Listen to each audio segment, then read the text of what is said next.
श्री परमात्मने नमः। श्री गुरु चरण कमलेभ्यो नमः। सच्चिदानंद रूपाय विश्वोत्पत्त्यादि हेतवे तापत्रय विनाशाय श्री कृष्णाय वयं नमः। मंगल कृष्ण प्रणाम है, मंगल धर्म प्रकाश, मंगल सुंदर साथ है, मंगल धाम उजास है। मंगल सुंदर साथ है, मंगल धाम उजास है। बोलो वृंदावन बिहारी लाल की। श्रावण मास अंतर्गत ज्ञान गंगा ये श्रीमद् भागवत भागीरथी में आप सभी निमज्जन कर रहे हैं, स्नान कर रहे हैं। ये पानी का स्नान नहीं है, ये वाणी का स्नान है, ये ज्ञान का स्नान है। पानी के स्नान से बाह्य शरीर का पाप धुल जाता है, शारीरिक पाप का निर्मूल हो जाता है, शारीरिक पाप की निवृत्ति होती है पानी के स्नान से, और मानसिक पाप की निवृत्ति होती है वाणी के स्नान से। क्योंकि न जाने हमने मन से भी कितने पाप किए होंगे। किसी के लिए बुरा सोचना, बुरा चिंतन करना, बुरा विचार करना, उसको मानसिक पाप कहा जाता है। और किसी को जाकर के अपने हाथ से थप्पड़ मार देना, उसके वध करना, उसको चोट पहुंचाना, कष्ट पहुंचाना, शारीरिक पाप होता है। कभी कभी बौद्धिक पाप भी हो जाता है बुद्धि के द्वारा। बुद्धिवादी लोग भी पाप करते हैं। और आप देखिए, शारीरिक पाप होता है तो उसका परिणाम छोटा होता है। एक व्यक्ति ने दूसरे व्यक्ति को चोट पहुंचाया, कष्ट पहुंचाया। मानसिक पाप में उससे ज्यादा लोगों को कष्ट पहुंचता है। आप किसी सभा में खड़ा होकर के उठपटांग बोलने लगे, कितने लोगों को मानसिक कष्ट होता है उससे। तो शारीरिक पाप से बड़ा मानसिक पाप होता है। मानसिक पाप से भी बड़ा बौद्धिक पाप होता है, जो बुद्धि के द्वारा पाप किया जाए, जो कभी कभी नेता लोग करते हैं। नेताओं के भाषण से कहीं न कहीं दंगा फसाद शुरू हो जाता है, सैकड़ों लोग मारे जाते हैं, हजारों लोग मारे जाते हैं। उसे बौद्धिक पाप कहा जाता है। तो तीनों प्रकार के पाप से हमें बचना है। मनसा वाचा कर्मणा श्री जुगल चरण की आस। इसलिए प्राणनाथ जी महाराज ने गौरी में कहा कि प्यारे भक्तजन, प्यारे सुंदर साथ जी, मन वचन और कर्म से क्या करो, अपने जुगल स्वरूप राज श्यामा, जो हमारे आत्मा के धनी है, प्राण के नाथ हैं, प्राणनाथ हैं, ऐसे साक्षात श्री राजश्यामा के चरणों की आस लेकर के बैठो। मन भी पवित्र होगा, वचन भी पवित्र होंगे, कर्म भी पवित्र होगा। तो कर्म को हमेशा सुकर्म बनाना है, कर्म को कुकर्म नहीं बनाना है, बुरा कर्म नहीं बनाना है, निषिद्ध कर्म नहीं करना है। शास्त्रों में जो कर्म करने के लिए हमें शिक्षा दी गई है, उन्हीं का अनुकरण करना है, उनके विपरीत नहीं चलना है। तो ये कब संभव होगा? जब हम कथा सुन करके धार्मिक बनेंगे।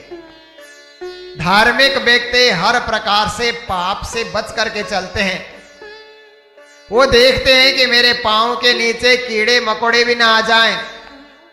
हम उनकी भी हत्या नहीं करना चाहते, हम उनका भी प्राण नहीं हरण करना चाहते। हम तो छोटे छोटे जीवों की भी रक्षा करते हैं। अहिंसा परमो धर्म हमारा सिद्धांत है। अहिंसा ही परम धर्म है, अहिंसा ही श्रेष्ठ धर्म है। हिंसा में पाप है, हिंसा में मरण है, हिंसा में अशांति है, अहिंसा में ही हमेशा शांति है। तो अहिंसावादी बनना, सत्यवादी बनना, धर्मनिष्ठ बनना हर प्रकार से जीवन को सुधारने वाला कार्य है। ये एक दिन में नहीं होगा। कोई व्यक्ति सोचे कि मैं एक दिन में धार्मिक बन जाऊंगा, एक दिन में सत्यवादी बन जाऊंगा, संभव ही नहीं है। इसके लिए जीवन देना पड़ता है। जो आपने जीवन पाया, ये जीवन उसके लिए लगा दो। जैसे ग्रेजुएट बनने के लिए एक दिन में नहीं होगा, कम से कम जीवन का 14 साल लगाना होगा पढ़ाई में, तब जाकर के वो ग्रेजुएट बनता है। कोई सोचे हम शास्त्री बनना चाहते हैं, संस्कृत अध्ययन करके 10-12 साल उसको भी खपाना पड़ता है। कोई सोचे हम संगीताचार्य बनना चाहते हैं, 10-12 साल उसको भी खपा देना पड़ता है। इसी प्रकार से कोई सोचे कि हम धर्मनिष्ठ बनना चाहते हैं, हम धार्मिक बनना चाहते हैं, हम सत्यवादी बनना चाहते हैं, उसमें तो 10-12 साल से भी नहीं चलेगा। जीवन लगा देना होगा, संपूर्ण जीवन परमात्मा के लिए अर्पित कर देना, परमात्मा के अनुकूल चलना। जैसे कृष्ण ने कहा ना गीता में, मन मना भव मद भक्तो मद्याजी माम नमस्कुरु। मेरे मन के अनुकूल हो जाओ, मेरे भक्त बन जाओ, मुझे प्रणाम करो, मुझ माया बन जाओ, तब तुम्हारा कुछ नहीं चलेगा। जो कुछ होगा मैं कहूंगा वो होगा। तुम्हारे सोचने से, तुम्हारे चिंतन से कुछ नहीं होगा। परमात्मा मय बनने के बाद परमात्मा के आदेश से हम चलेंगे, मनमुखी नहीं बनेंगे, प्रभुमुखी बनेंगे, गुरुमुखी बनेंगे। तो ऐसे महान ग्रंथ का हम रसस्वादन कर रहे हैं।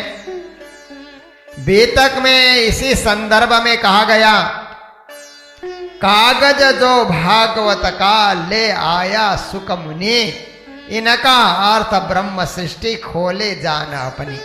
कहते हैं ये जो भागवत ग्रंथ है, ये सुखदेव मुनि महाराज लेकर के आए। वेद व्यास जी ने इसकी रचना की, पर इसको कथा का रूप सुखदेव मुनि महाराज ने दिया। पहले तो काव्य के रूप में रचना हुई, काव्य को कथा के रूप में परिणत कर देना, सप्ताह कथा के रूप में। सबसे पहले सुखदेव मुनि महाराज ने यह कार्य किया। और इस भागवत का अर्थ, भागवत का मर्म, भागवत का रहस्य ब्रह्म सृष्टि जान सकते हैं, क्योंकि यह ब्रह्म सृष्टि की लीला छुपी हुई है। गोपियां कौन है? वही तो ब्रह्म सृष्टि है। इसलिए ब्रह्म सृष्टि भागवत के मर्म को अच्छी तरह समझती है। दूसरे लोग भागवत करेंगे तो क्या कहेंगे? गोप की पत्नियां गोपियां थी, श्री कृष्ण ने बंसी बजाई और गोपियां दौड़ करके गई, रास में सम्मिलित हो गई। पर एक ब्रह्म सृष्टि होगा, एक प्रणामी होगा, एक सुंदर साथ होगा, तो क्या कहेगा? वो गोपियां और कोई नहीं थी, हमारी आत्मा भी, आत्मा ही उस समय गोपी के रूप में विद्यमान थी।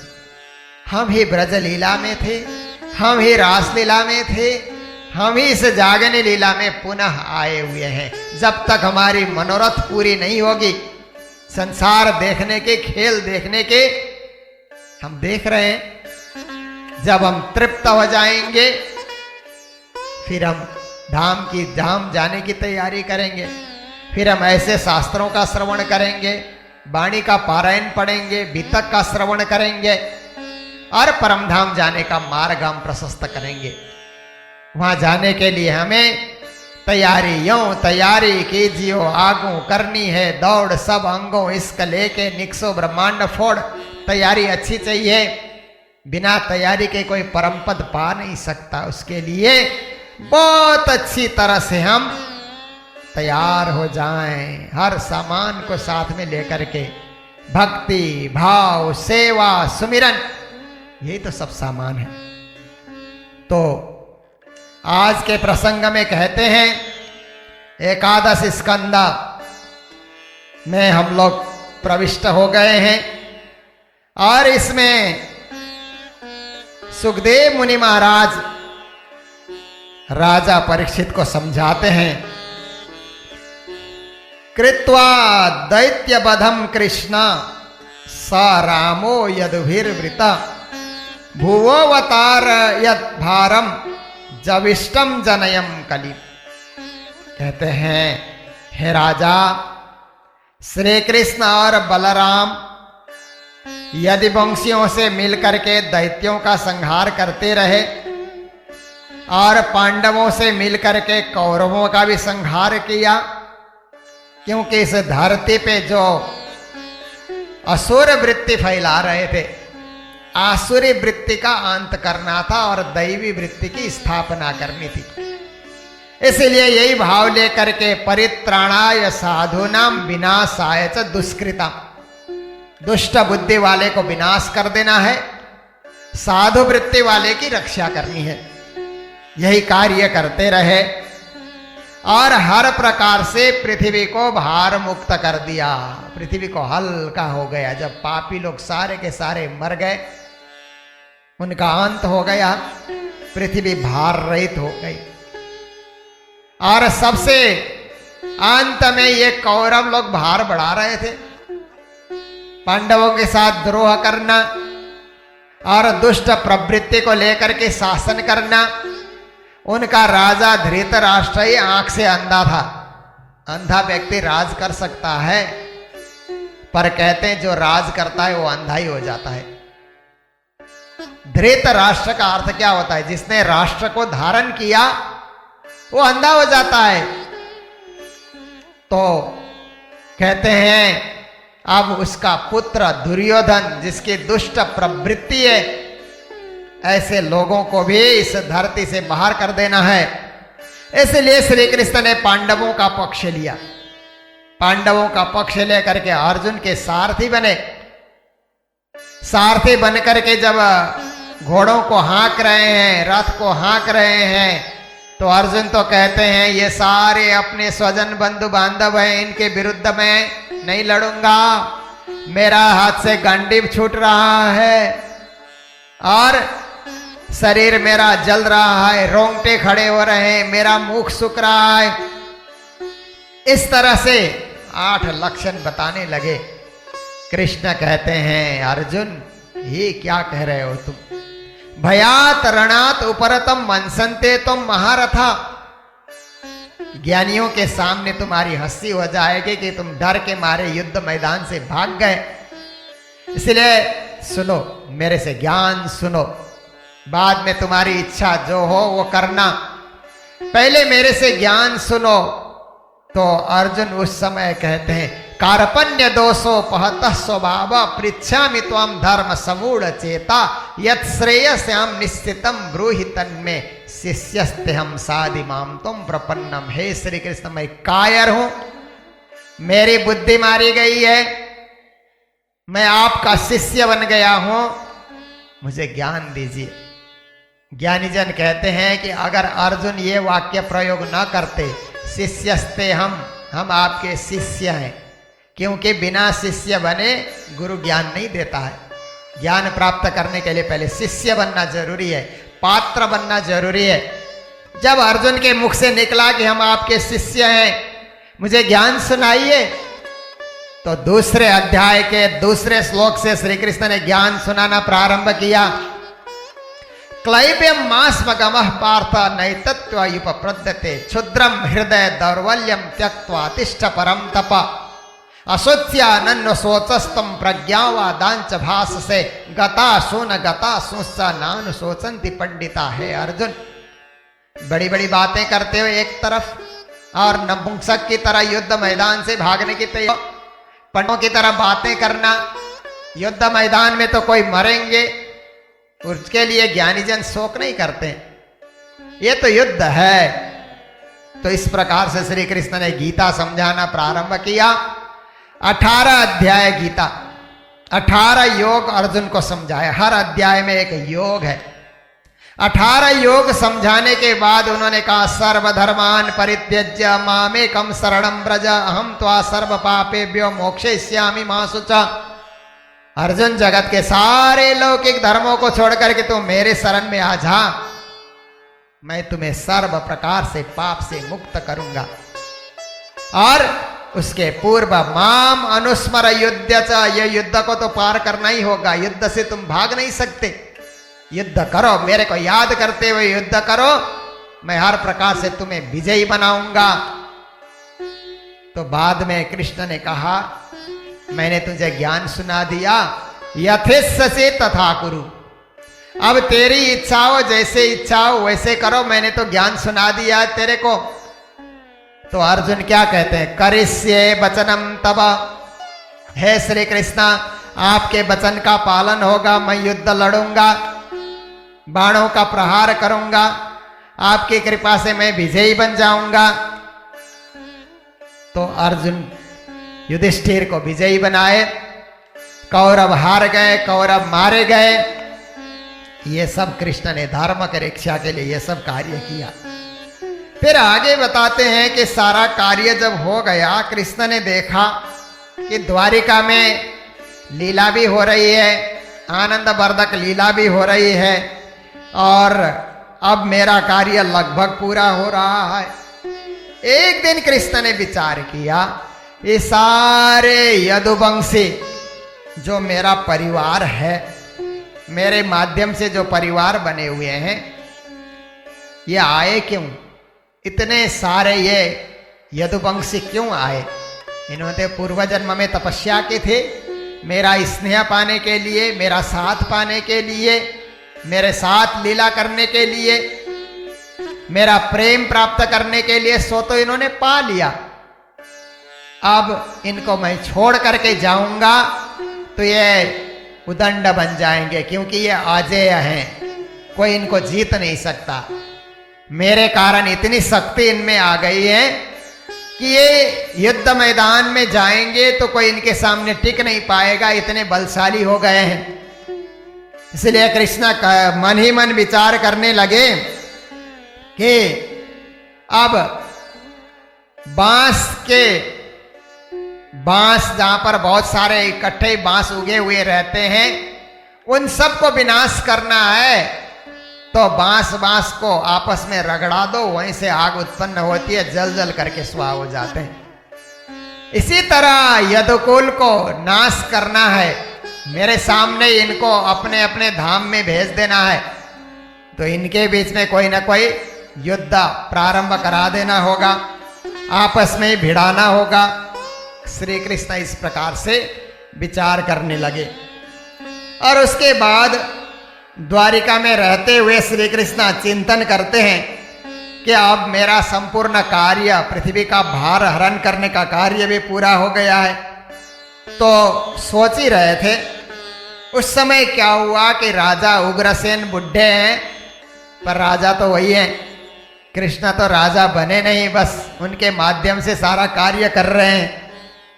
तो एक रोज वहां पर द्वारिका में मिलने जुलने के लिए बहुत सारे ऋषि महर्षि आए हुए थे। विश्वामित्र, आसित, कण्व, दुर्वासा, भृगु, अंगिरा, कश्यप, वामदेव, अत्रि, वशिष्ठ, नारद, ये वहां से पिंडारक नाम के क्षेत्र में जाकर के सत्संग करने लगे, भजन करने लगे, तपस्या करने लगे। तो उसी समय क्या होता है कि यदुवंशी थोड़े उदंड भी हो गए थे। बड़े परिवार में जब जन्म होता है तो कुछ बच्चे स्वाभाविक उदंड हो जाते हैं। श्री कृष्ण के परिवार में भी कुछ बच्चे उदंड हो गए थे। उन्होंने क्या किया कि सांब नाम के जाम्बवंती के जो बेटे थे, सांब को स्त्री का कपड़ा पहना दिया, साड़ी चोली जैसे स्त्रियां पहनती है, इस तरह से स्त्री वेश पहना दिया।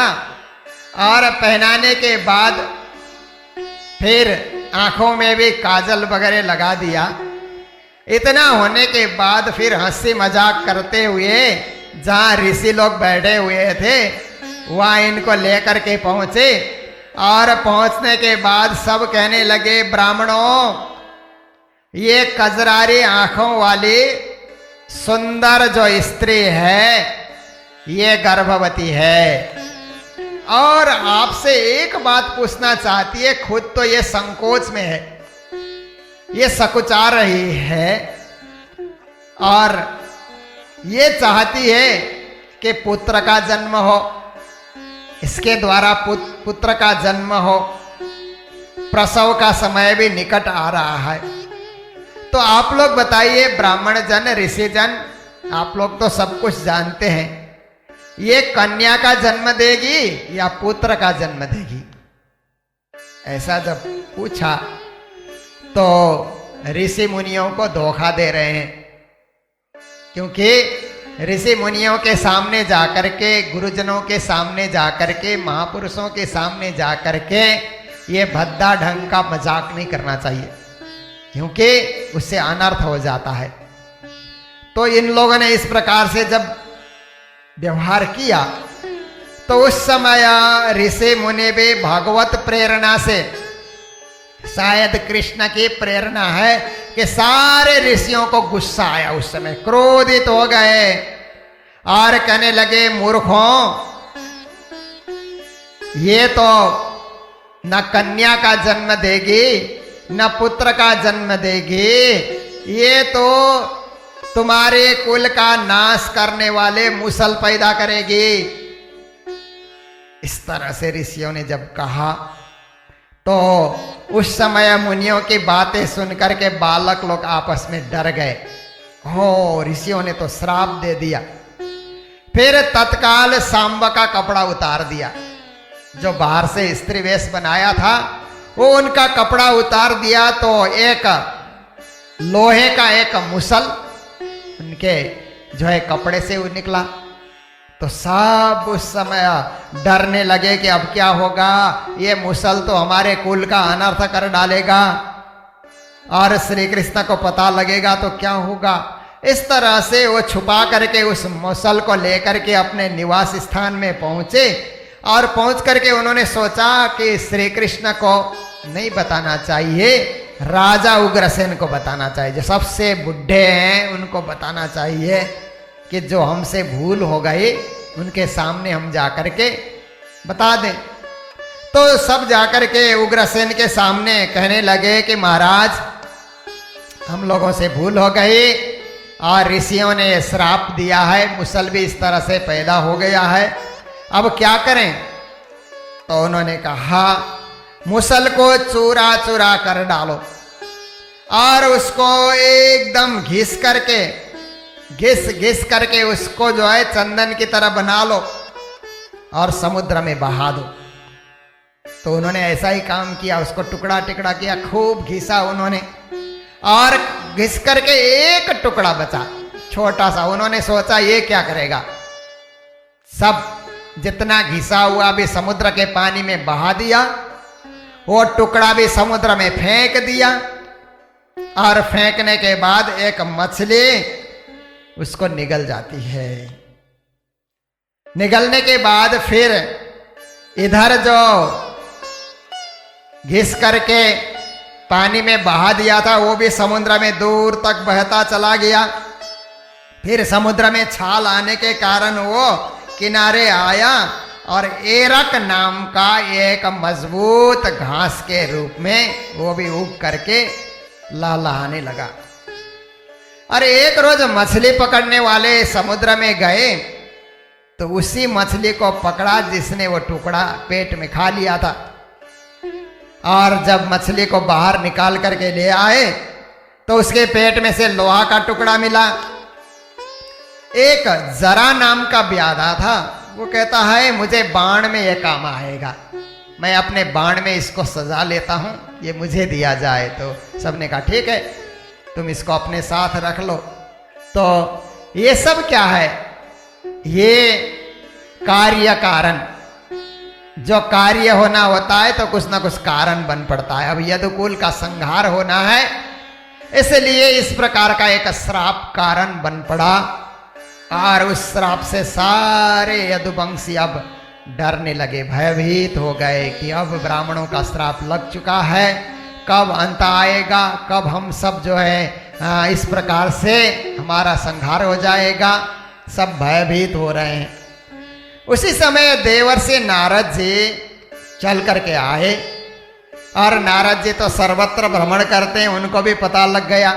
नारद जी जहाँ भी भ्रमण करें आखिर तो कृष्ण के चरणों में रहना ही उन्हें अच्छा लगता है, क्योंकि वो तो एक ही जाप करते हैं, श्री कृष्ण गोविंद हरे मुरारे हे नाथ नारायण वासुदेवा। नारद यही धुन लगाते हुए त्रिलोक में भ्रमण करते हैं, कृष्णा वासुदेव, हे नाथ, हे प्रभु नारायण, हे वासुदेव, आप ही सब कुछ हैं। ऐसा नारद जी सर्वत्र भ्रमण करते हैं। तो वे नारद भी वहां आकर के पहुंचे और वसुदेव जी से बातें चीतें होने लगी। तो उस समय वहां पर क्या होता है कि बातचीत के दरमियान में वसुदेव जी ने कहा कि हे नारद जी, आप आए हैं तो हमें बड़ी प्रसन्नता हो रही है। साधु संतों का पदार्पण होने से गृहस्थों का घर पवित्र हो जाता है, क्योंकि संत लोग हमेशा परमात्मा का नाम जपते हैं, उस नाम से सर्वत्र मंगलमय वातावरण हो जाता है। आप तो स्वयं भगवत स्वरूप हैं और जगत का कल्याण करते हुए आप चलते हैं। बड़े शब्दों में उनकी प्रशंसा करने लगे, कहने लगे आप मुझे उपदेश दीजिए कि यह जन्म मृत्यु रूप भयावह इस संसार से पार होने का क्या उपाय है। क्योंकि अब वसुदेव भी सोचने लगे सारे यदुवंशियों को श्राप लगा है तो उसका असर तो मेरे ऊपर भी होगा। तो नारद जी से कहते हैं भवसागर तरने का क्या उपाय है, कृपा करके आप बताइए। तो नारद जी कहने लगे यदुवंश शिरोमणि, आपने निश्चय ये बड़ा सुंदर प्रश्न किया है, और ये प्रश्न का जो जवाब है उसी को भागवत धर्म कहा जाता है। परमात्मा को जानने वाला धर्म, जिस धर्म के द्वारा परमात्मा के नाम, रूप, लीला और धाम को जाना जा सकता है, उसी को भागवत धर्म कहा जाता है। सबसे पहले तो आप जिसको भज रहे हैं उसका नाम क्या है ये पता होना चाहिए, क्योंकि अंत घड़ी में उसका नाम याद नहीं होगा तो भटक जाओगे। फिर उनका धाम कौन सा है, क्योंकि बहुत सारे धाम हैं, स्वर्ग है, बैकुंठ है, तो उसका असली धाम कौन है वो पता लगना चाहिए। उसका स्वरूप कैसा है, क्योंकि बिना स्वरूप देखे ध्यान नहीं होगा। वो बालक है, जवान है, वृद्ध है, किस स्वरूप में, निराकार है, साकार है, उसका पता लगना चाहिए। फिर उसके बाद उसकी लीला, कैसी लीला वो करता है वो भी पता होना चाहिए। आपने बड़ा सुंदर प्रश्न किया है, और इसी प्रकार का प्रश्न एक बार विदेही राजा निमि, जिन्हें जनक भी कहा जाता है, उन्होंने एक बार प्रश्न किया था। तो जो ऋषभ देव थे उनके 100 पुत्रों में से 9 पुत्र विदेही बन गए थे, बैरागी बन गए थे, और वे बैरागी योगियों ने, बड़े भारी योगी बन गए थे। उन योगियों ने राजा जनक को भी, राजा निमि को भी यही उपदेश दिया था जो आज आप हमें पूछ रहे हैं। तो यहाँ 9 योगियों का नाम बताते हैं। कवि, हरि, अंतरिक्ष, प्रबुद्ध, पिपलायन, आविर्होत्र, द्रुमिल, चमस, करभाजन, ये 9 जने हो गए। ये 9 योगी आए, नवनाथ 84 सिद्ध, नवनाथ 9 योगी। तो इस प्रकार से ये 9 योगी भी बड़े प्रसिद्ध थे, ज्ञानी थे। बाकी सब तो और कार्य क्षेत्र में लग गए, पर इन्होंने ज्ञान का प्रचार किया, ब्रह्म ज्ञान का प्रचार किया। तो विदेही राज निमि जो थे, क्योंकि जनकपुर में जो भी राजा होता है उसको जनक ही कहा जाता है, राजा को जनक कहा जाता है, जैसे पिता को भी जनक कहा जाता है। तो कितने राजा हो गए, सबके सब विदेही होते थे वहां पर। एक जनक ही सीता जी के पिताजी थे, वही द्वापर युग तक चले आए, ऐसी बात नहीं है। जो राजा आया वो जनक बना, जो राजा आया वो विदेही बना। तो इस समय निमि नाम के राजा थे, उन्होंने भी उस समय 9 योगियों से, पहले तो ये भी बड़े सिद्ध थे राजा भी, विदेही होने के कारण इनके पास अनेक विद्याएं थी। तो 9 योगी उनके पास चल करके आए, तो पहले तो इन्होंने अपने करामत दिखाना चाहा। प्राणनाथ जी महाराज वाणी में कहते हैं, आगे प्रगट किधुरे जनके दाधो पग अगिन्ना, प्यारे घड़ी खंडन की दे नवयोगी रखे वृथा जाए रे साधना। उस समय जब जनक ने क्या किया, 9 योगियों के सामने, मैं भी आप लोगों की तरह प्रतापी हूं, तो जलते हुए आग में अपना पांव डाला। पहले नहीं जलता था, पर आज अहंकार के वशीभूत होकर के उन्होंने प्रदर्शनी शुरू कर दिया, तो उनका पांव जलने लगा।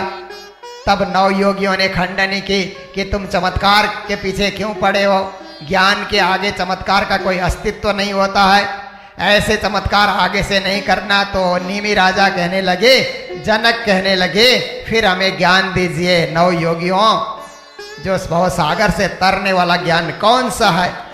तो सबसे पहले उन 9 योगेश्वरों में सबसे पहला कवि जिसका नाम था, वो बोलने लगे कि देखो, भक्त जनों के हृदय में परमात्मा का वास होता है, परमात्मा अन्यत्र कहीं नहीं रहते हैं। जैसे कहते हैं, नाहम बसामि वैकुंठे योगिनाम हृदय न च मद्भक्ता यत्र गायन्ति तत्र तिष्ठामि नारद। नारद जी ने भी एक बार पूछा था, प्रभु आप कहाँ रहते हैं? तो कहते हैं, हम वैकुंठ में नहीं रहते, योगियों के हृदय में भी नहीं रहते। जहां हमारे भक्त मेरा गुणगान करते हैं, मुझे याद करते हैं, भजन करते हैं, उनके हृदय में मैं निवास करता हूं। तो यहां कहते हैं कि परमात्मा भक्तों के हृदय में होते हैं, इसलिए भक्तों को हमेशा आदर और सम्मान देना चाहिए, परमात्मा के समान ही उनको उनके उपासना करनी चाहिए, और हर प्रकार से कल्याणमय कार्य करना चाहिए। ये सब उन्होंने शिक्षा दी कि संसार तो मृग जलवत है, इसलिए अपना ध्यान परमात्मा में लगाए रखो, इसी को भागवत धर्म कहा जाता है। तो दूसरे योगी के तरफ जब वो चल पड़े, क्योंकि फिर कहते हैं गुरु को आराध्य मान करके, गुरु के आदेश को पालन करते हुए परमात्मा ईश्वर की भक्ति करनी चाहिए। गुरु आदेश के अनुकूल आप भक्ति करो। तो दूसरे हरि नाम के योगी थे, वे कहने लगे, आत्मा स्वरूप भगवान ही सारी सृष्टि के नियंता हैं, वो सबके मालिक, सबके स्वामी और हर प्रकार से परिपूर्ण। भगवत सत्ता भी उन्हीं को कहा जाता है, इसलिए ऐसे भगवत सत्ता की अर्चा करो, उनकी पूजा करो, उनकी आराधना करो, और पूजा करते समय श्रद्धावान बनना चाहिए। अश्रद्धा से की हुई पूजा परमात्मा को अर्पित नहीं होती है। श्रद्धावान लभते ज्ञानम, ज्ञान की प्राप्ति के लिए भी श्रद्धावान बनना पड़ेगा, ऐसी शिक्षा उन्होंने दी। फिर तीसरे जो योगी थे, अंतरिक्ष उनका नाम था, वो कहने लगे, परमात्मा माया से परे हैं, अनिर्वचनीय हैं, इसलिए उन आदि पुरुष परमात्मा परम शक्ति को जानने के लिए संसार के भोग वासनाओं से निवृत्त होना चाहिए। मोक्ष के उपासकों को हमेशा विषय वासना से विरक्त होना चाहिए। परमात्मा में अनुरक्त, जो परमात्मा में अनुरक्त होना चाहिए, संसार से विरक्त तो होना ही चाहिए उसको। इस प्रकार की उन्होंने शिक्षा दी।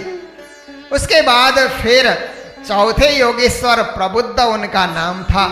वो कहते हैं, स्त्री पुरुष ये तो संसार का बंधन है, मेरा घर, मेरा परिवार, मेरी पत्नी, मेरे बाल बच्चे और सांसारिक सुख में लगे रहना हमेशा, ये देह भाव और गेह भाव से ऊपर उठना चाहिए, क्योंकि यही तो बंधन का कारण है और सारे जीव इसी में बंधे हुए हैं। माया से पार होकर के ही मायापति को पाया जा सकता है, इसलिए माया को बंधन समझ करके उससे मुक्त होने के लिए कोशिश करो और कल्याणकारी मार्ग के जिज्ञासु बनो, गुरुदेव के शरणागत हो जाओ। इस प्रकार से उन्होंने भी शिक्षा दी। हरेक का सुंदर शिक्षा वो ग्रहण करते जा रहे हैं। पांचेश्वर पिपला इनका नाम था। वो भी कहते हैं देखो, परमात्मा संसार की उत्पत्ति, स्थिति और प्रलय के कारण है। निमित्त कारण, उपादान कारण भी परमात्मा ही है। बनाने वाले और बनने वाला यह सृष्टि सब परमात्मा से ही लक्षित है। इसलिए स्वप्न, जागृत, सुषुप्ति तीनों अवस्था में समाधिस्थ बन करके रहो, परमात्मा में एक रस बन करके रहो, एकाग्र भाव से रहो। इसी को भागवत धर्म कहा जाता है। छठे योगेश्वर आविर्होत्र जी जिनका नाम था, वो कहते हैं 3 प्रकार के कर्म होते हैं, कर्म, अकर्म, विकर्म। इनको अच्छी तरह से समझ जाओ। शास्त्र में जो करने के लिए विधान किया है उसको कर्म कहा जाता है। शास्त्र में जो निषेध किया है उसको अकर्म कहा जाता है। और शास्त्र में जो निषेध किया है, विहित कर्म है, उसको उल्लंघन करके कार्य करना, उसको विकर्म कहा जाता है। इन तीनों को समझो और समझ करके निष्काम कर्मयोगी बन जाओ। परमात्मा और वेदों में अपौरुषीय कहा है। ईश्वर साधारण मानव की तरह नहीं होते। इसलिए उस परम सत्ता, परम ब्रह्म ईश्वर को जानने का प्रयास करो। ये उन्होंने शिक्षा दी। एक एक योगी बड़े ज्ञानी हैं, बड़े समझदार हैं, क्योंकि एकादश स्कंद में ज्ञान ही ज्ञान भरा हुआ है। यहाँ लीला कम है, ज्ञान ज्यादा है। आप लोग भी इतने दिनों से सुन करके आ रहे हैं तो काफी ज्ञानी बन चुके हैं। इसलिए इस ज्ञान को धारण करने के लिए प्रयास करेंगे, आप सबका के कल्याण होगा। फिर अब 7वें योगेश्वर द्रुमिल उनका नाम था। वो कहने लगे परमात्मा अनंत है, उनके गुण भी अनंत हैं, उनके लीला भी अनंत हैं। इसलिए उस परमात्मा को जानने का प्रयास करो। वो अंतर्यामी भी हैं और हर प्रकार से वो परम पुरुष हैं। उस परम पुरुष को जानने का प्रयास करो, उनको प्राप्त करने का प्रयास करो। अनेक शब्दों में इन्होंने भी शिक्षा दी। उसके बाद 8वें योगेश्वर चमस जी जिनका नाम था, वो कहने लगे विराट पुरुष के मुख से ये सारी सृष्टि हुई है। मुख से ब्राह्मणों की सृष्टि, भुजाओं से क्षत्रिय की सृष्टि, पेट से वैश्य की सृष्टि और उनकी जंघा से शूद्र की उत्पत्ति हुई है। इस प्रकार से सब परमात्मा का ही रूप है। आप देखिए, अब ये हमारा जो सिर है इसको ब्राह्मण कहें, हाथ को हम क्षत्रिय कहें, छाती और पेट को वैश्य कहें और पाँव को शूद्र कहें, तो 4 जाति तो हम में ही है। 4 जाति अलग अलग नहीं है, हर मानव में 4 जाति है। ये समझने की बात है, ज्ञान के द्वारा समझने की बात है कि 4 जाति तो हम में ही है। इसीलिए अपने आत्मा स्वरूप को जानना, केवल देह भाव में बंधे न रहना और परमात्मा के अंश ही आत्मा है। उस आत्मा को पहचानने के बाद परमात्मा को पहचाना जाएगा।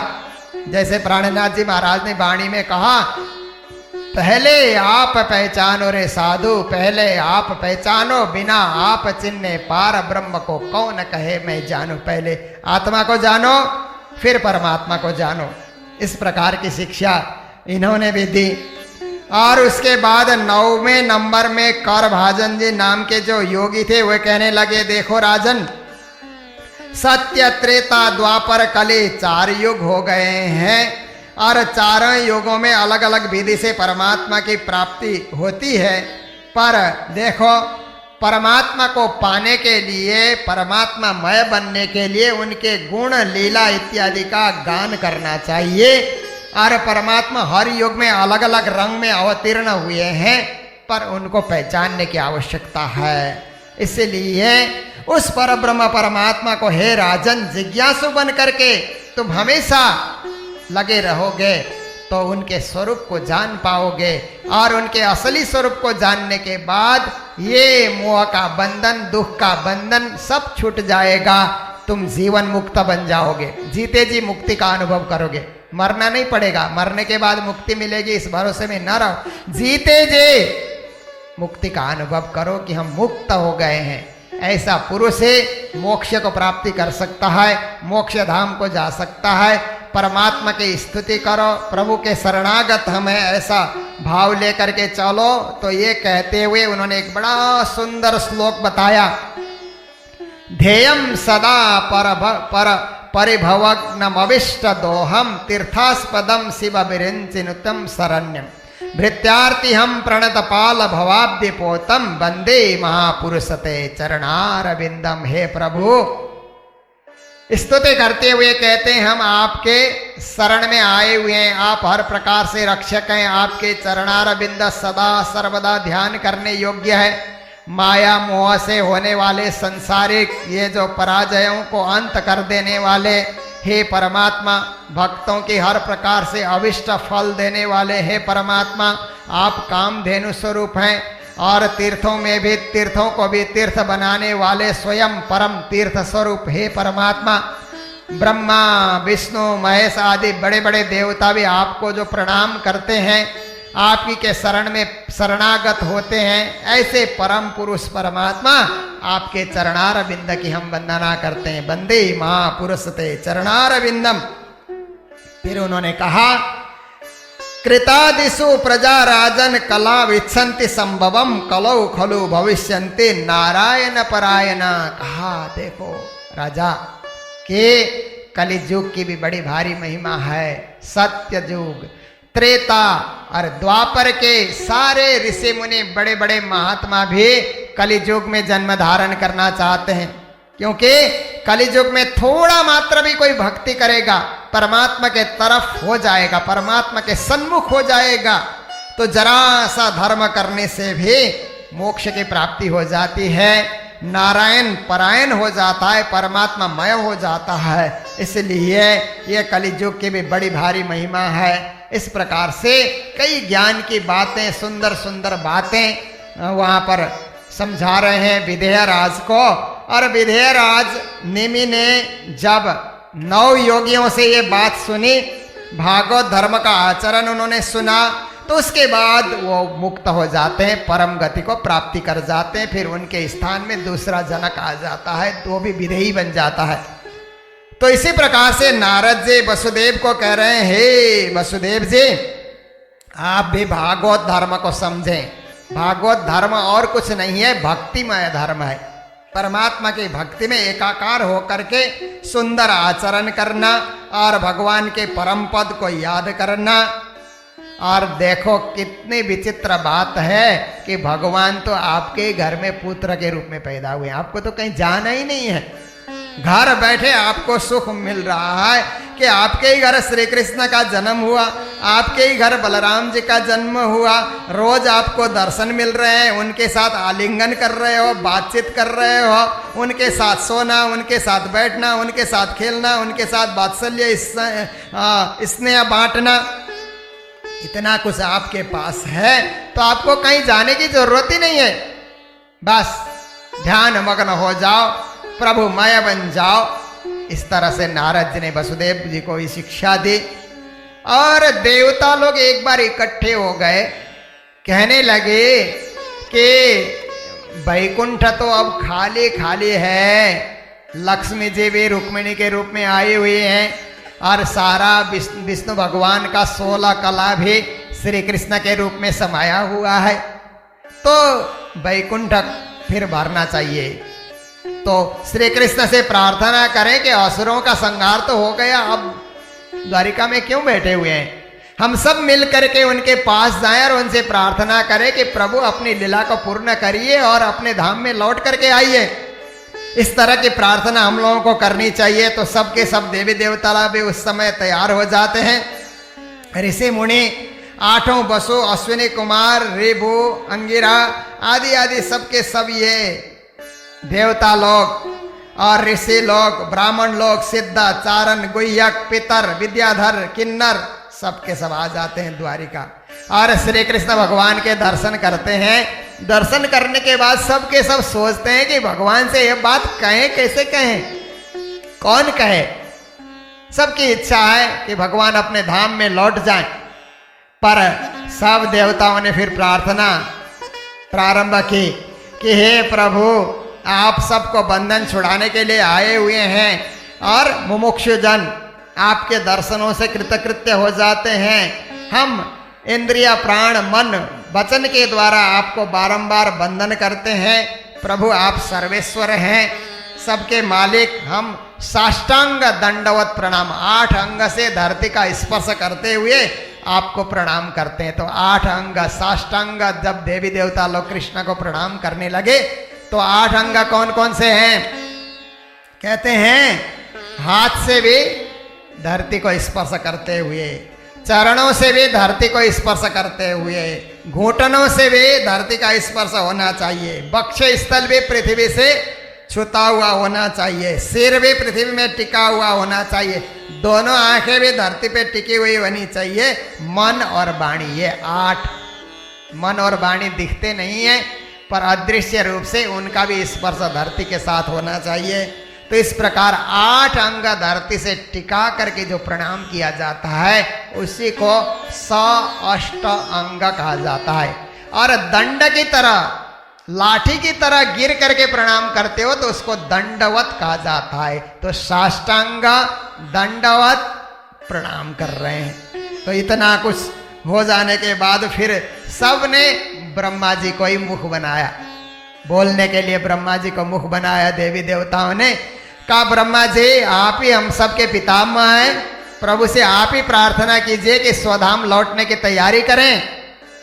तो ब्रह्मा जी ने हाथ जोड़ करके कहा कि हे प्रभु, हम सारे देवता एक बात आपको कहने के लिए आए हुए हैं, और वो ये है कि पृथ्वी का भार उतारने के लिए हमने आपसे प्रार्थना की थी। तो आपने हमारी प्रार्थना स्वीकार करके पृथ्वी में आप अवतरित हुए, सारा भार आपने हरण कर लिया, हमारी इच्छा आपने पूरी कर दी। हे प्रभु आप अपने धाम में लौटे अब, क्योंकि वह धाम आपके बिना खाली लग रहा है। उस धाम में पुनः आप जा करके वहां पर विराजमान हो जाएं, ऐसी हमारी हार्दिक इच्छा है। हम सब हाथ जोड़ करके आपसे प्रार्थना करते हैं कि इस लीला को आप संवरण करें, इस लीला को आप पूर्ण करें।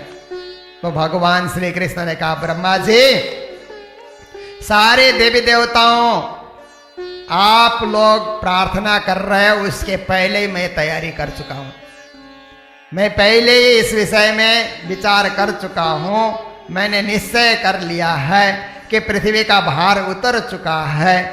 पर एक बात है कि मैं अपने धाम में लौटूं इसके पूर्व ये जो यदुवंशी हैं, बाल विक्रम वीरता सुरता धन संपत्ति से उन्मत्त हो रहे हैं, इनको कौन रोकेगा? इनको बस में कौन करेगा? और ये पृथ्वी को ग्रासने के लिए तैयार हो रहे हैं, इतने ये शक्तिशाली बन गए हैं, इसलिए मैंने ही इनको रोक रखा है। तो देखो इनके लिए भी मुझे कुछ करना होगा, क्योंकि मैं ऐसे घमंडी उच्छृंखल जो हो रहे हैं इनको छोड़ना मेरे लिए उचित नहीं है। मर्यादाओं का भी ये उल्लंघन करने लगे हैं, इसलिए हे ब्रह्मा जी, इन सब को ऋषियों का श्राप लग चुका है और ये वंश नाश हो जाएगा। तो ये सारा कार्य भी मुझे पूरा करना है, इतना हो जाएगा तो मैं अपने धाम में जरूर लौटूंगा। तो ये कार्य तो मुझे अपने सामने ही करना है। तो उस समय ब्रह्मा जी ने प्रणाम किया, देवता लोग भी प्रणाम करके प्रभु हमारी बात को समझ गए, प्रभु स्वयं तैयारी कर रहे हैं। तो हमने भी प्रार्थना की, ऐसा करके सब लोग वहां से लौट गए अपने अपने धाम को। और जब देवता लोग लौटे तो द्वारिकापुरी में अपशुकन शुरू हो गया, बड़े बड़े उत्पात वहां पर दिखने लगे। और यदुवंश के जो बड़े और बूढ़े हैं कृष्ण के पास आकर के कहते हैं कि हे श्री कृष्ण, द्वारिका तो इतना सुंदर राज्य, कोई विपत्ति यहाँ नहीं आती थी, ये अपशुकन क्यों दिखलाई दे रहे हैं? जहाँ जाओ उधर ही अपशुकन उत्पात हो रहे हैं। आप तो सब कुछ जानते हैं, ब्राह्मणों ने हमारे वंश को श्राप दे दिया, हो सकता है, क्या आप उसको टाल नहीं सकते? इसको आप हटा दीजिए।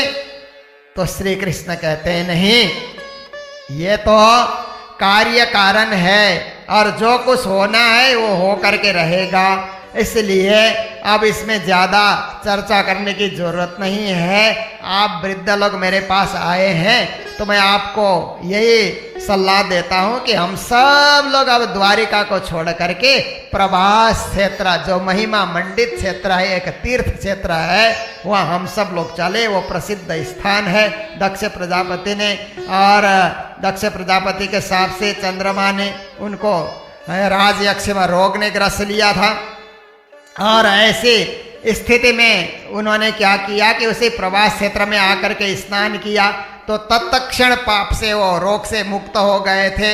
ऐसे स्थान में प्रवास क्षेत्र में स्नान करके देवता पितर अब सबको तर्पण करने के लिए और अनेक प्रकार के भोग इत्यादि बना करके देवताओं को अर्पण करने के लिए अब हम सबको वहां जाना होगा। तो जाने की तैयारी शुरू हो गई। इधर कृष्ण के एक प्यारे मित्र थे उद्धव जी। जब उद्धव को पता लगा कि हमारे श्री कृष्ण तो अब प्रवास क्षेत्र में जाकर के धाम जाने की तैयारी कर रहे हैं, तो उनसे सत्संग करना चाहिए, उनके पास जो ज्ञान है वो सुनना चाहिए। ऐसा सोच करके उद्धव जी भी दौड़े दौड़े आए और उद्धव भी हाथ जोड़ करके प्रार्थना करते हैं, प्रभु हे देवकी नंदन, हे श्री कृष्ण, आपसे प्रार्थना है, मैं आपका अनन्य सखा हूँ, इसलिए मैं आपसे बारंबार प्रार्थना करता हूँ कि मुझे कुछ ज्ञान सुनाइए, आपका दुर्लभ ज्ञान। आपके पास तो तत्व ज्ञान है, आत्मज्ञान है, ब्रह्म ज्ञान है। देखिए 3 प्रकार का ज्ञान, तत्व ज्ञान सृष्टि संबंधी ज्ञान, आत्मा ज्ञान स्वयं का ज्ञान, परमात्मा ज्ञान ब्रह्म का ज्ञान। ये सब ज्ञान आप हमारे सामने प्रकट कीजिए। कृष्ण कहने लगे, उद्धव जी आपने मेरे जाते जाते बहुत अच्छा सोचा, बहुत सुंदर आपका विचार है, और ये विचार केवल आपका ही नहीं है। एक बार हमारे कुल के यदु, हम यदुवंशी कहलाते हैं, महाराजा यदु ने भी यही पूछा था कि मुझे आत्मज्ञान चाहिए, ब्रह्म ज्ञान चाहिए।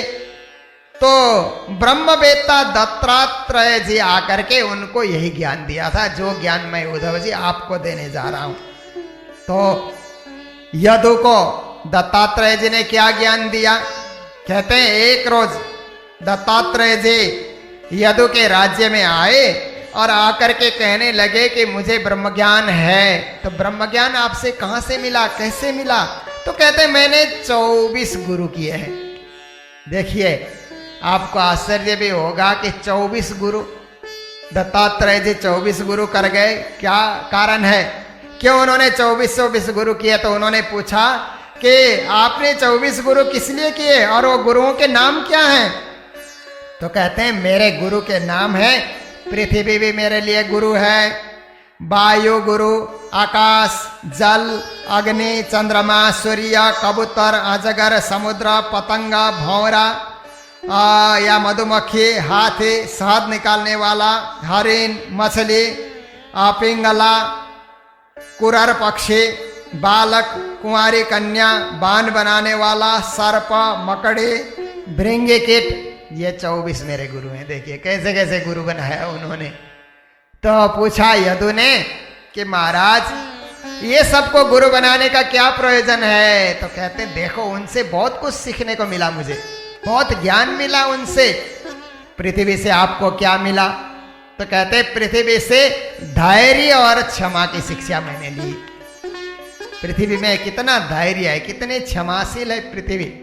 कोई खोदता है, कोई चट्टान फोड़ता है, कोई वहां से हीरे निकालता है, कोई कोयला निकालता है, कोई पेट्रोल निकालता है। पृथ्वी से क्या नहीं, पृथ्वी का कितना दोहन हो रहा है, फिर भी पृथ्वी शांत होकर के बैठी हुई है। तो सहनशीलता, यही हमें सीखना है पृथ्वी से कि कोई हमें कितना ही कष्ट क्यों न दे, हम धरती की तरह बन जाएं, सहन शक्ति हम में आ जाए। खोद खाद धरते सहे, काट कुट बन रहा, कुटक वचन संत सहे और सहयो न जाए।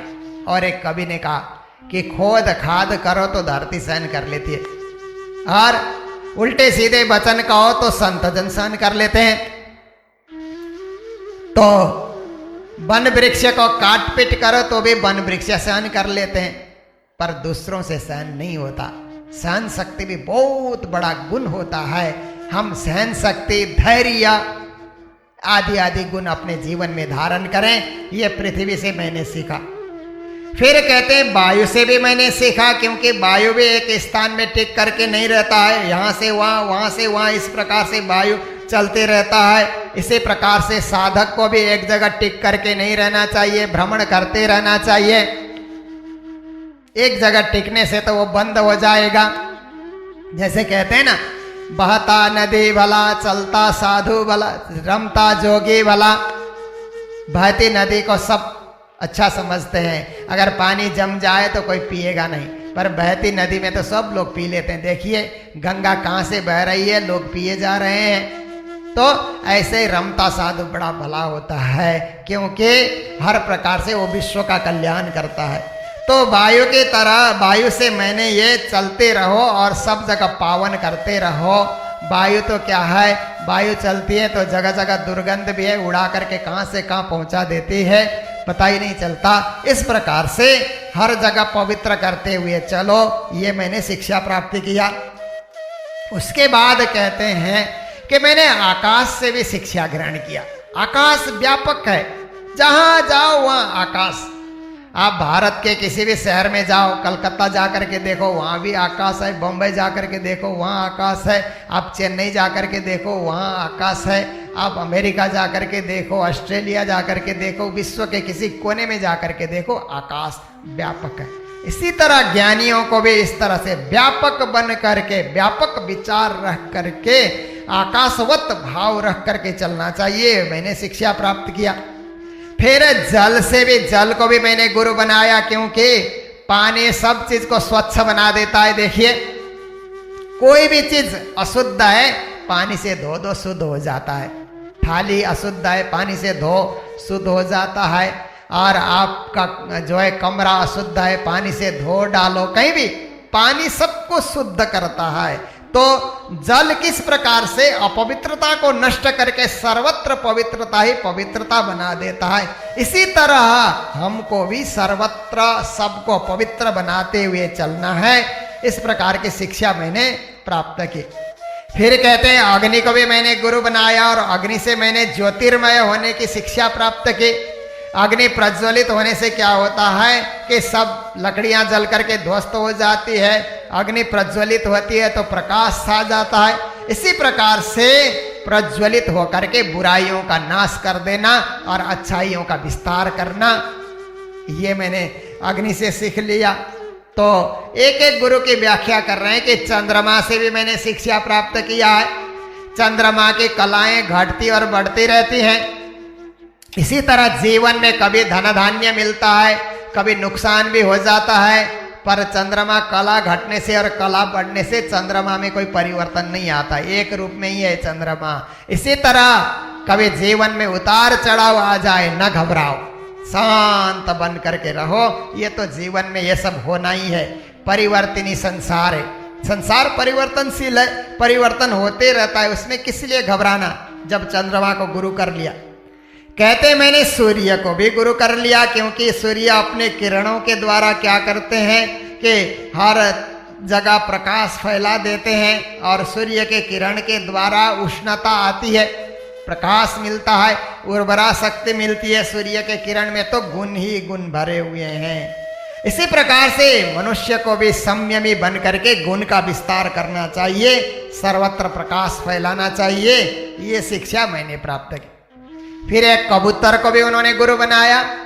तो कहा कबूतर को गुरु बनाने से क्या मिला। कहते एक कबूतर था और उसकी कबूतरी, वो दोनों बड़ा प्रेम था दोनों में, साथ जो है बाहर जाना और दाना चुगना साथ में, बड़ा प्रेम भाव उन दोनों में था। कुछ काल के बाद उनके बच्चे भी हो गए। बच्चों से भी इतना स्नेह है कि खुद खाते नहीं हैं, दाना चुग चुग करके बच्चों को ले करके आते हैं, और आकर के बच्चों को खिलाने के बाद बच्चे लोग गुटरगु ऐसे करके बोलते हैं, तो माँ बाप को बड़ा आनंद आता है। जैसे संसार में बच्चों की भाषा सुन करके माँ बाप खुश हो जाते हैं, ऐसे ही वो कबूतर कबूतरी भी खुश हो जाते थे।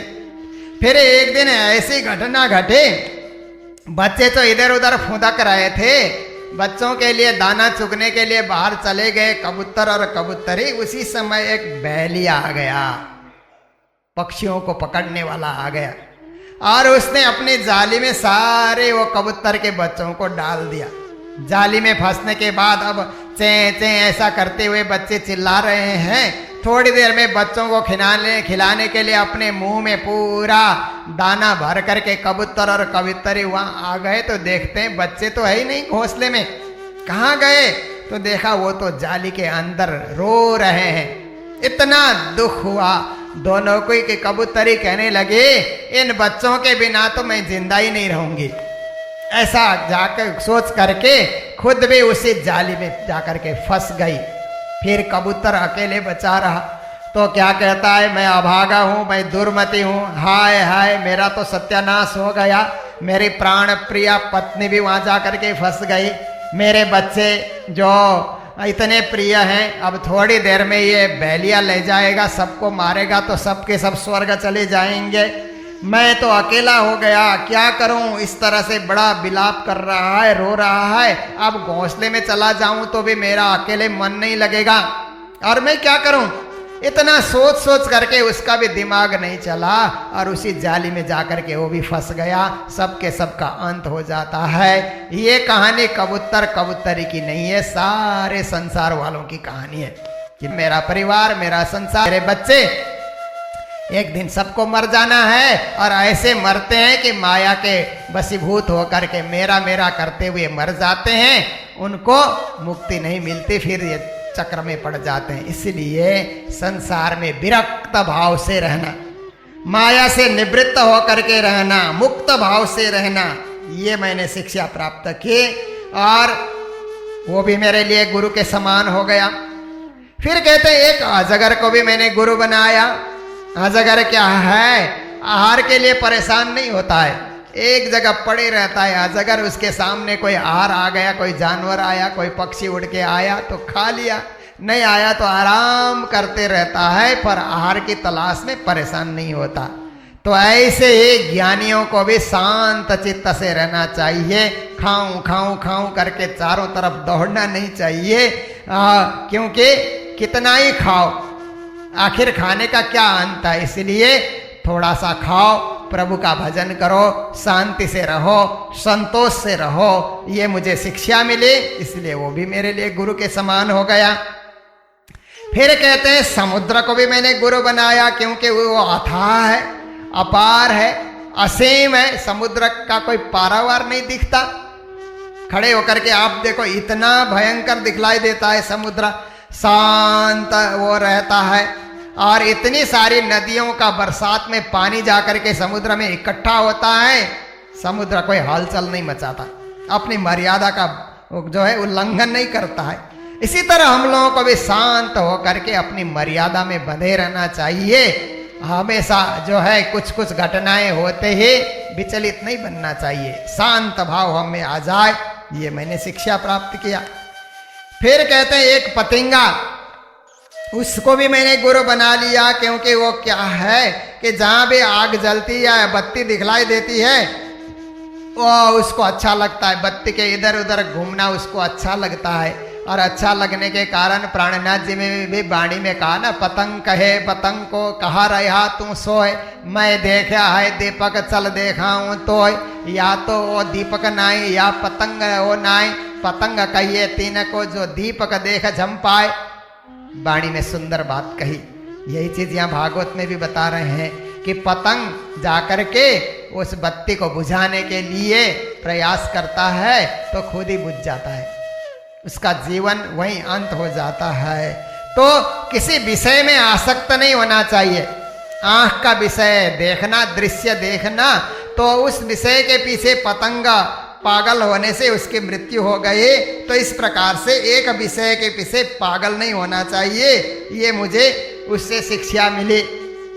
फिर उसके बाद कहते हैं कि ये मधुमक्खी, इससे भी मुझे शिक्षा मिल गई कि आहार जितना चाहिए उतना अपना आहार करो, बचा करके न रखो, नहीं तो वो शहद निकालने वाला आ जाएगा, सब लूट करके ले जाएगा। लोग घर घर में धन इकट्ठा करते हैं, संपत्ति रखते हैं, सोना चांदी जवाहरात, जरूरत से ज़्यादा चोर आ जाता है, ले जाता है, सरकार के पास टैक्स के रूप में चला जाता है। ज़रूरत है उतना ही उपयोग करो, बाकी तो ये रुलाने वाले चीज़ हैं। जैसे मधुमक्खियों को वो छत्ता तैयार करके मधु तैयार करो, बाद में निकालने वाला निकाल देता है और रोना पड़ता है उन लोगों को। फिर सीजन में फिर जाते, कहाँ कहाँ दौड़ करके ले करके आते हैं। तो जितना ज़रूरत है उतना रखो, ज़रूरत से ज़्यादा जहाँ पे कुछ करोगे तो परेशान हो जाओगे, दुखी हो जाओगे। इस प्रकार की शिक्षा मुझे मिल गई। कहते हैं हाथी से भी मुझे शिक्षा मिली, क्योंकि स्पर्श सुख के लिए वो जो है कागज़ के बनाए हुए हाथी पकड़ने वाले कागज़ के हाथी नहीं बना देते हैं, तो हाथी खड्डे में फंस जाता है और बहुत दिन उसको खाना नहीं देते हैं, तो वहीं पे मर जाता है। उसका दांत निकालते हैं, हड्डियां निकाल करके बेचते हैं। देखो, एक एक विषय के पीछे पढ़ने से एक एक जीव का मरण हो रहा है। इसलिए संसार के विषय वासना में पढ़ना नहीं चाहिए। फिर उसके बाद मधु निकालने वाला जो है पुरुष से भी शिक्षा मुझे मिल गई कि लोभी, कभी लोभ के पीछे ज़्यादा लोभी बन करके दूसरे का वस्तु हरण नहीं करना चाहिए। दूसरे का संचित मधु निकाल करके खुद का व्यवसाय बढ़ाना ये भी अच्छा नहीं है। किसी की चोरी करना, तो हमेशा आप जो है सत्यवादी बन करके रहो और किसी के धन में लालच न करो। किसी के चीज़ों को देख करके कहते हैं ना, रुखा सुखा खाए के ठंडा पानी पे, देख पराए चौपड़ी मत ललचाओ जी। दूसरे के जो है चोपड़ी रोटी देख करके जी मत ललचाओ, अपने ढंग से रहो। किसी के धन के पीछे अपना दिमाग खर्च करना ये ठीक नहीं है। तो फिर हरिण से भी मैंने सीखा कि जहाँ जो शिकारी लोग जाते हैं और गाना बजा देते हैं, तो उसके कानों को अच्छा लगता है, सुंदर गाना कहाँ से आ रहा है ऐसा सोच करके हरिण या कुत्ते के गले में घंटी लटका देते हैं। उसकी आवाज़ सुन सुन करके, टुन टुन टुन आवाज़ सुन करके हरिण नज़दीक में चल करके आता है। शिकारी लोग बंदूक चला देते हैं, मार देते हैं। एक एक विषय के पीछे पढ़ने से सबकी मृत्यु हो रही है। इसलिए ये पंच विषयों से निवृत्त हो जाना चाहिए। मछली से भी उन्होंने सीखा, मछली पकड़ने वाले किस प्रकार से मरे हुए जीव को लटका देते हैं। मछली उसके गंध के पास आती है तो उसको निकाल देते हैं। इस प्रकार से उसकी भी मृत्यु हो जाती है एक विषय के पीछे पढ़ने से। फिर कहते हैं एक पिंगला को भी मैंने गुरु बनाया, जो नाचने गाने वाली स्त्री है उसको भी मैंने गुरु बनाया। तो उसको गुरु बनाने का अर्थ क्या है? कहते हैं वो नाच गान दिखाते थे और लोगों से पैसा वसूल कर लेते थे। एक रोज उसने सारी तैयारी कर ली पर कोई उसका वो नाच गान देखने आया ही नहीं। वो बैठी रही, साज श्रृंगार सब धर करके बैठी, कोई आता ही नहीं। बड़ी देर तक रात निकलने लगा, बैठी है प्रतीक्षा में। तो फिर प्रातः काल जब होने आया तो उसको लगा धिक्कार है, मैं प्रभु को याद करके रात भर बैठती तो मुझे दर्शन हो जाते।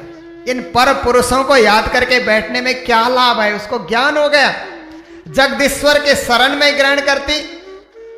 मैं कितनी अभागिन हूं, अपने बुरे कर्मों के लिए पछताने लगी और भगवत भक्ति के शरणागत हो जाती है तो वो भी तर जाती है। इसलिए हमें संसार के बुरे कर्मों का परित्याग करके उनकी आशा ज़्यादा न लेकर के परमात्मा की ओर उन्मुख हो जाना चाहिए। इस प्रकार से मैंने शिक्षा प्राप्त किया। आशा ही परमम दुखम, नैराश्यम परमम सुखम। जहाँ आशा ज़्यादा है वही दुख का कारण है। जहाँ नैराश्य है, नैराश्यम परमम सुखम। संसार में ज़्यादा आस न रखो, नैराश्य हो जाओ, परम सुख का उपभोग करोगे। ये मुझे ज्ञान मिला। फिर कुरर पक्षी से भी मुझे ज्ञान मिला, क्योंकि वो मांस का टुकड़ा लिए हुए जा रहा था। दूसरे बलवान पक्षी आकर के उसको घेर करके चें चें चें करते हुए उसके मांस को छीनने लगे। तो उसने देखा अब इसको मैं पकड़ा रहूंगा तो सब लोग मुझे ही बार बार अपने चोंच से मार करके मेरे ही मांस को खा जाएंगे, मेरे मुंह का मांस तो क्या खाएंगे, मुझे ही खा जाएंगे। इसलिए मुंह में जो टुकड़ा मैंने रखा इसको छोड़ दूं तो मैं बच जाऊंगा। ऐसा सोच करके उसने त्याग दिया। तो उस हड्डी के तरफ, मांस के तरफ सारे पक्षी चले गए, वो अपना जान बचा करके वहां से उड़ जाता है। तो इसी तरह संसार के इस मोह माया विषय वासना को पकड़ करके संसार में कष्ट ही पाना है, उनको छोड़ दो और परमात्मा के तरफ अनुरक्त हो जाओ। ये मुझे शिक्षा मिली। फिर कहते हैं एक छोटे से बालक को भी मैंने गुरु बनाया। बालक को गुरु बनाने का अर्थ क्या है? तो कहता है बालक में जो सरलता है, बच्चों में यही तो गुण होता है। इसीलिए गुरु महाराज ने बाल बालिकाओं का आश्रम बनाया। उनकी सरलता, बच्चों को डांट दो तो थोड़ी देर नाखुश होते हैं, फिर एक एक चॉकलेट दे दो तो खुश हो जाते हैं, उसी समय खुश हो जाते हैं। अगर आप वृद्धा आश्रम बनाओगे और वृद्धों को डांटोगे और एक एक चॉकलेट दोगे तो वृद्ध कभी खुश होंगे? जिंदगी में कभी नहीं खुश होंगे। पर बालक तो सरलता होती है बालकों में। उस बाल सुलभ सरलता के कारण क्या होता है कि बालक लोग हमेशा परमात्मा के स्वरूप होते हैं। बच्चों को परमात्मा का स्वरूप माना जाता है उनकी सरलता के चलते, उनकी विनम्रता के चलते। उनमें किसी प्रकार का द्वेष भाव नहीं है। तो कहते हैं मैंने वो बालक में ये सुंदर स्वभाव को देख करके उसको भी गुरु बनाया। फिर कहते हैं एक कन्या कुमारी, विवाह से पूर्व जो कन्या थी, उस कन्या कुमारी को भी मैंने गुरु बना लिया। कैसे गुरु बनाया? तो कहते हैं एक बार उसको देखने के लिए बहुत सारे मेहमान आए और वो घर में माता पिता कहीं बाहर गए थे। तो मेहमान आने के बाद उसको भोजन बना करके खुद ही मेहमान को खिलाना था। तो उस समय उसने धान कुटा हुआ नहीं था, घर में चावल रेडी नहीं था। तो मेहमान को बाहर ठहरा करके आप लोग ठहरिए, मैं भोजन बनाती हूँ, ऐसा करके अंदर चली गई और एकांत में धान कुटने लगी। धान कुटने लगी तो उसके हाथ में बहुत सारी चूड़ियाँ लगी हुई थी। चूड़ियाँ छम छम छम ऐसे करके जब धान कुटती है उसकी आवाज़ बाहर आती है। तो उसने चूड़ियों को तोड़ना शुरू किया कि मेहमानों को पता लग जाएगा। ऐसा करके तोड़ करके दो दो उसने रखे और दो दो रखने के बाद फिर धान कुटती है तो दो दो में से भी आवाज़ आती है। उनको भी निकाल करके एक एक कर दिया तो अब आवाज़ नहीं आई और अच्छी तरह धान कुट करके चावल तैयार किया, भोजन बनाया, मेहमानों को खिला दिया। तो इनको ज्ञान मिल गया कि ओहो, संसार में जहाँ ज़्यादा होते हैं वहीं झगड़ा होता है, वहीं हो हल्ला, वहीं मारपीट। इसलिए वो दत्तात्रेय जी कहने लगे कि अकेले रहो, सुखी रहोगे, अकेले रहने में ही सुख है। इस प्रकार से मुझे ज्ञान मिला और उसको भी मैंने गुरु बना लिया। फिर एक बाण बना रहा था एकाग्र हो करके, और वो बाण बनाने वाले को क्या है कि वहाँ से बहुत सारे बारात में लोग आए गए, उसने देखा ही नहीं वो बाण बना रहा है। तो किसी ने पूछा कि यहाँ से बाराती लोग चले गए, आपको दिखा? तो कहता है मैं तो बाण बना रहा हूँ, इसी में मेरा ध्यान है, कौन आया कौन गया मुझे क्या पता। एकाग्रता, जिस कार्य में लगो एकाग्रता से लगो। इधर चंचल बन करके कथा सुनने बैठे हैं, उधर किसी को देखा वहाँ देखने लगे, उधर किसी को देखा वहाँ देखने लगे, तो एकाग्रता नहीं रहेगी। बाण बनाने वाले की तरह एकाग्र बन करके रहो। फिर कहते हैं कि एक सांप से भी मैंने शिक्षा प्राप्त कर लिया, क्योंकि वो जो सांप है वो क्या करता है कि अकेले विचरण करता है। सांप की कोई जमात नहीं होती है, जहाँ भी सांप चलता है देखिए अकेले ही चलता है। तो सन्यासियों को भी अकेले विचरण करना चाहिए, जहाँ जमात साथ लेकर के चले सबकी चिंता करनी पड़ती है। वो भूखा है, वो प्यासा है, वो रोगी है, वो कुछ है, किस किस की चिंता करोगे। जब आप सन्यासी बन गए हो तो बस अकेले घूमो और अकेले योगी बन करके रहो। इस प्रकार से मैंने उससे शिक्षा ली। मैं किसी की परवाह नहीं करता, मैं किसी के पीछे चिंता में भी नहीं पड़ा रहता हूँ। एक मकड़ी से भी, मकड़ी को गुरु बनाया तो उससे क्या शिक्षा मिली कि मकड़े अपने जो है लार से जाली बना लेती है और जाली बनाने के बाद फिर वहाँ बैठे रहती है। कोई शिकार फंस जाए, कोई जीव फंस जाए उसको खाने के लिए, और वो खाने के बाद फिर अंडे तैयार करती है। अंडे तैयार होते हैं तो बच्चे वहाँ पैदा होते हैं। बाद में उस बच्चे के मुंह में ऐसे पड़ जाती है कि धीरे धीरे बच्चे तो आहार नहीं ढूंढते, माँ को ही खाना शुरू कर देते हैं। खा खा करके माँ को खत्म कर देते हैं। बाद में केवल उसके टांग रह जाते हैं, सब बच्चे खा करके खत्म करते हैं। तो ऐसे ही परिवार के पीछे पड़ोगे, मेरा घर मेरा परिवार, वही बच्चे आपको खा खा करके ध्वस्त करेंगे, आपका धन खा जाएंगे, आपका ऐश्वर्य खत्म कर देंगे। शरीर नहीं खाया तो क्या हुआ, आपके विचार को खा जाएंगे, आपके विवेक बुद्धि और सब कुछ को नष्ट करेंगे। इसलिए ज्यादा मोह में, कुटुंब के मोह में भी नहीं पड़ना चाहिए, ये मुझे शिक्षा मिल गई। तो इस प्रकार से फिर कहते हैं कि अंत में जाकर के एक भृंगी, उससे भी मुझे शिक्षा मिली कि कीड़े को पकड़ करके ले आता है और भूं भूं भूं भूं करते रहता है। दिन रात भूं भूं करने से वो कीड़ा भी भृंगी की तरह वो तैयार हो जाता है, कीट से भृंग बना दे। तो इसी प्रकार से हम भी गुरु के शरण में चले जाएं और गुरु की कृपा के पात्र बने, तो गुरु के आशीर्वाद से परमात्मा का नाम जप जप करके हम भी पवित्र बन जाएंगे, महान बन जाएंगे। ये मेरे 24 गुरु हैं। तो प्राणनाथ जी महाराज क्या कहते हैं, रे तुम खोजो साधु खोज बड़ी संसार, खोजत खोजत सतगुरु पाइये सतगुरु संग करतार।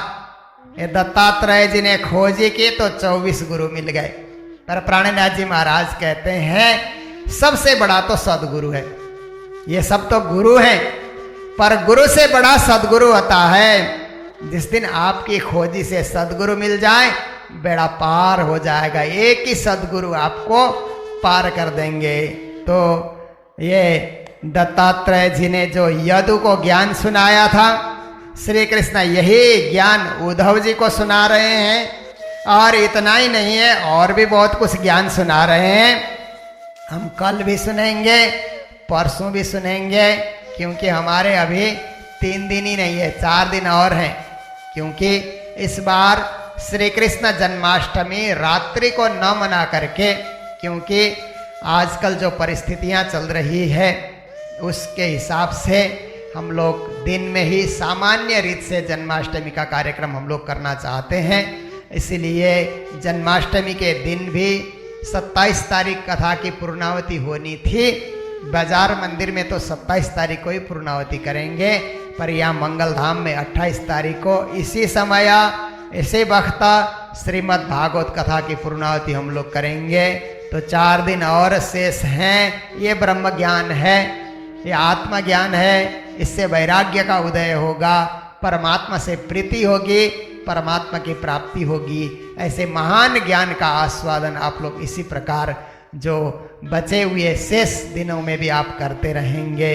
इन्हीं शब्दों के साथ जय जयकार करते हुए आज के प्रसंग को विराम दे रहे हैं। बोलो सतगुरु महाराज की, प्राणनाथ प्यारे की, कृष्ण कन्हैया लाल की, श्रीमद् भागवत महापुराण की।